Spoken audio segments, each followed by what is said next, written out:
जब इंसान की रूह निकल जाती है तो ये एक बहुत ही गहरा और पुरअसर वाकया होता है जो जिंदगी और मौत के बीच का सफर बयान करता है। मौत आने से पहले इंसान के जिस्म और जहन पर एक अलग असर होता है। लोग कहते हैं कि उस वक्त शख्स को घबराहट होती है, सुकून या कभी कभी एक अजीब सी खामोशी महसूस होती है। ये एहसास उस वक्त शुरू होता है जब जिस्म काम करना छोड़ देता है और रूह के लिए निकलने का वक्त आता है। मौत के पल में इंसान की रूह उसके जिस्म से जुड़ जाती है। इस्लामी रिवायत के मुताबिक ये अमल बहुत ही सख्त और अहम होता है। रूह के निकलते ही इंसान के जिस्म का दुख, गम और तमाम उसके दुनियावी बंदिशों से आजादी मिल जाती है। लोगों का अकीदा है कि ये एक नया सफर शुरू होता है जिसमें रूह को उसके अमल के हिसाब से इम्तिहान का सामना करना पड़ता है। बहुत से मुसलमान मजहब के मुताबिक मौत के बाद कब्र का इम्तिहान होता है। इस इम्तिहान में रूह से सवाल जवाब होता है जिसमें उसके जिंदगी भर के अमल का हिसाब लिया जाता है।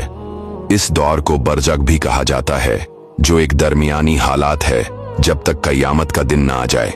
ये मंजरनामा इंसान के आखिरी हाल से मुताल्लिक होता है, जहां उसके नेक अमल उसे रहम और नूर की रोशनी से नवाजते हैं, जबकि बुरे अमल उस पर बोझ बनकर रहते हैं। क़यामत के दिन जब तमाम इम्तिहान खत्म होंगे तो इंसान की रूह उसकी असली मंजिल यानी जन्नत या दोज़ख की तरफ रवाना होती है। ये सफर उसके ईमान, नेक इरादे और जिंदगी भर के अमाल पर मबनी होता है। इस वाकया से ये सबक भी मिलता है कि जिंदगी फानी है और हर शख्स को अपने अमल का हिसाब देना होगा। मौत का ये वाकया न सिर्फ फर्दी हैसियत रखता है, बल्कि इससे हमें यह भी सबक मिलता है कि जिंदगी के हर लम्हे की कीमत समझनी चाहिए।